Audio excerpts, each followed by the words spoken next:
सांप्रदायिक फांसीवाद के खिलाफ संघर्ष तेज करो। जब से सत्ता में मोदी जी आए हैं, देश का अमन चैन छीन लिया है। मधुबनी जिले के नगर निगम परिसर स्थित विवाह भवन में भारत की कम्युनिस्ट पार्टी मार्क्सवादी मधुबनी जिला कमेटी द्वारा आहूत कन्वेंशन को संबोधित करते हुए माकपा के केंद्रीय कमेटी सदस्य जम्मू कश्मीर के विधायक कॉमरेड यूसुफ तारिगामी ने कहा कि जब से मोदी जी सत्ता में आए हैं, तब से देश का अमन चैन छीन लिया है। बड़े स्तर पर अल्पसंख्यकों, दलितों, गरीब परिवारों को मारा पीटा जा रहा है। नफरत की राजनीति कर भाजपा देश की एकता को कमजोर कर रहा है। वहीं नगर मुख्यालय स्थित अतीत भवन में प्रेस को संबोधित करते हुए विधायक यूसुफ तारिगामी ने बताया है कि मोदी जी के शासन में लोकतंत्र का गला घोटा जा रहा है, संविधान पर हमला किया जा रहा है, जम्मू कश्मीर को तबाह कर दिया। सांप्रदायिक ध्रुवीकरण कर सत्ता को हथियाना ही एक भाजपा का काम है। इनके पास हिंदू मुस्लिम करने के सिवा और कुछ नहीं है। कई राज्यों में विधायक को खरीद कर सत्ता में बना हुआ है। देश के साहित्यकार लोगों को जेल भेजा जाता है। मोदी जी बड़े उद्योगपतियों को लूटने के लिए खुला छूट दे रखी है। देश के सार्वजनिक संपदा को बेचा जा रहा है। अपने चहेते पूंजीपतियों को कौड़ी के भाव में रेलवे, एयरपोर्ट, बैंक को बेचा जा रहा है। देश के किसान मजदूरों की हालत सबसे खराब है। गरीब और गरीब होता जा रहा है। महंगाई आसमान छू रही है। नौजवानों को रोजगार देने के बजाय छंटनी की जा रही है। मोदी जी के अडानी प्रेम जग जाहिर हो गई है। आज जरूरत है देश को बचाने की। हम सब किसान, मजदूर, नौजवान मिलकर एकजुटता के साथ सांप्रदायिक फांसीवाद के खिलाफ संघर्ष को तेज करने की आवश्यकता है। मधुबनी से राजीव कुमार झा की रिपोर्ट।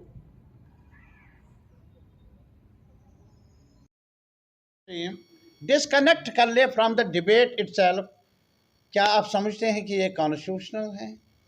क्या यही नक्शा है हमारे देश का? सर, आने वाले लोकसभा में क्या रणनीति बना रहे हैं मोदी जी? वो उनसे पूछ लीजिए। आपको तो बताना पड़ेगा सर। आप वो तो उनसे विपक्ष में तो आप बता सकते हैं ना। नहीं, कुछ नहीं बताएंगे। उनके पास सिर्फ इतना ही बनाएंगे, उनकी जोली में है कुछ नहीं देने के लिए, दिखाने के लिए। और क्या पता क्या कौन सा नजूमी, कौन सा क्या आप बताएंगे, वही खेल खेलेंगे। सर, लाल चौक पर जिस तरह से शांति हो रही है, जिस तरह से पहले लाल चौक पर जिस तरह से हिंसा होती थी, उस तरह से इस समय जो है वहाँ पर मैंने कहा उस लाल चौक में शांति थी 47 में, जब फौज नहीं थी तब जाकर उन्होंने कहा कि हमारा रिश्ता इंडियन यूनियन के साथ होगा।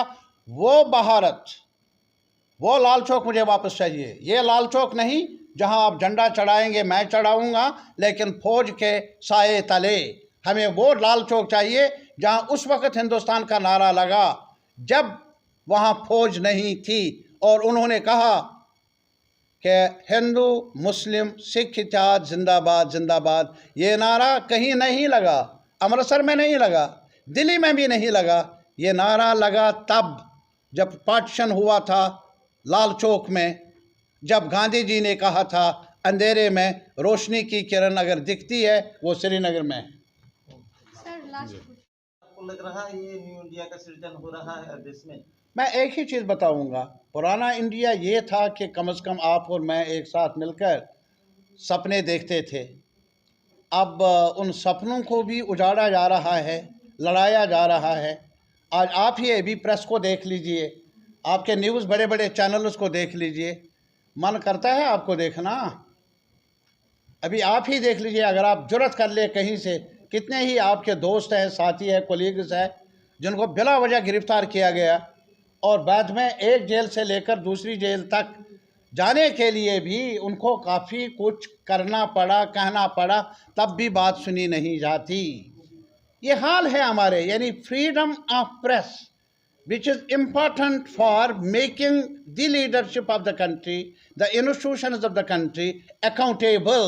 जब प्रेस वीक हो जाता है, जानना चाहिए बहुत बड़ी चोट है कहीं। वो चोट आप महसूस करेंगे, पूरा देश महसूस कर रहा है। सर, एक अंतिम क्वेश्चन, क्या कम्युनिस्ट पार्टी जो है 370 के विरोध में है कि समर्थन में? What are you talking? We are in, हम कॉन्स्टिट्यूशन के हक में हैं। कहीं ना कहीं नहीं लग रहा है जो बीजेपी, जो एनडीए सरकार है, अच्छे से अपने देश को कवर किए हैं, इसीलिए 5वां स्थान है अर्थव्यवस्था में। नहीं, मैं एक चीज़ समझा नहीं पूरा, मैं एक ही चीज़ बताऊंगा। आप अभी भी कोविड के पीरियड को देख लीजिए, उसमें जहां कितने ही लाखों लोग मुतासर हो गए, बल्कि करोड़ों की तादाद में they have lost jobs when are working in informal sector और अदरवाइज जॉब्स खो बैठे। आपके प्रेस में भी काफ़ी जितने भी बड़े बड़े इदारे हैं उनको डाउन साइज करना पड़ा। प्रेस वाले भी, those who are well trained and well educated.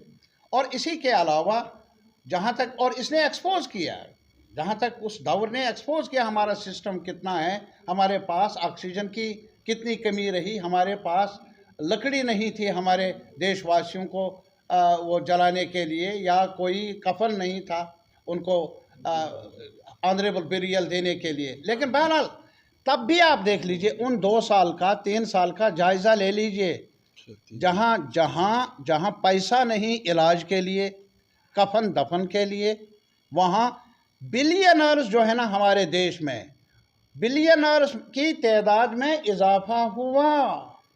On the one hand so much of a tragedy which our countrymen are facing, जिनके पास इलाज के लिए कुछ नहीं, जिन्होंने जॉब खो बैठे, रास्ते में एक जगह से दूसरी जगह जाने के लिए किराया नहीं था, मर गए, उसका हिसाब नहीं। लेकिन इसी उस उर्से में बिलियनर्स के नंबर में इजाफा हुआ। Whose fault? सर मोदी